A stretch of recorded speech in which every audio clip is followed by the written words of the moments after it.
Alan Guzman and Derek Petronas got the night underway for PXC 23 at the Marriott Hotel.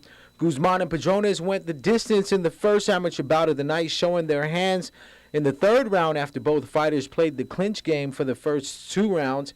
Derek Petronas earned the win by decision after landing more punches and controlling the fight on the ground.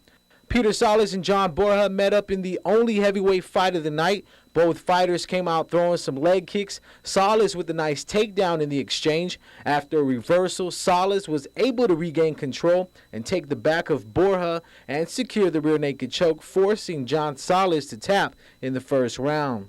In one of the featured fights of the night, Spike 22's Ricky Camp squared off against Underworld Extreme Scotty Eklavya.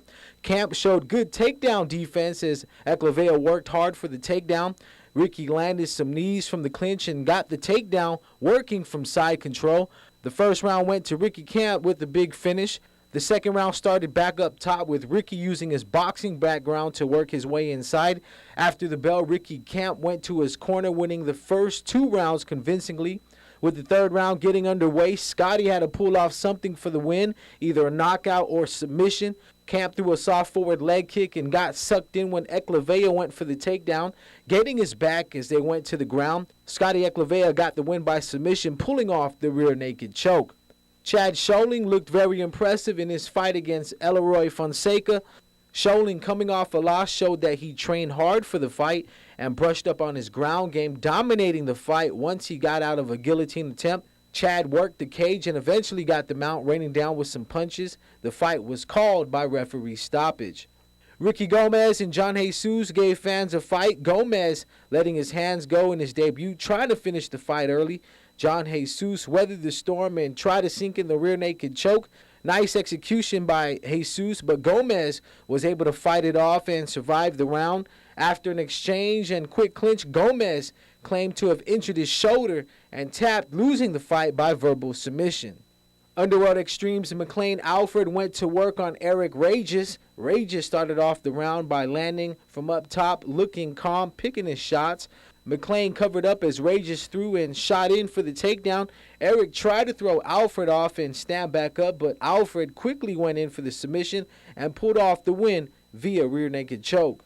Mikey Titano proved to be the more experienced fighter in his fight against Chris Bora. Titano pressed the action and was able to keep Bora up against the cage and land some knees. Mikey worked position and landed a couple of shots as he worked his way to get Chris's back. Titano drops some staples and gets Bora to tap in round 1. Spike 22's Elliot Untalan made quick work of Paul Munya at 144 pounds.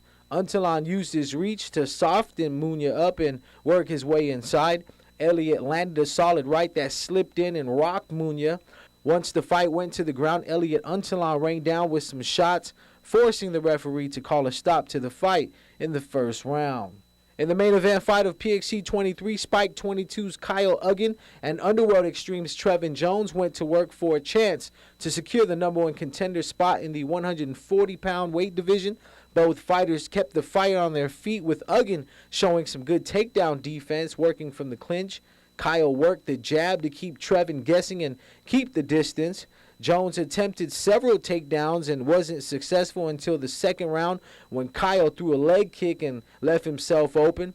Trevin landed some staples, but Kyle was able to ride up along the cage and get back to his feet. Jones landed some good leg kicks, followed by a flurry of punches, and ended round 2 with good defense as Aguon went in for the shoot. The third and final round saw Aguon go in for a couple of early takedowns, but was unsuccessful.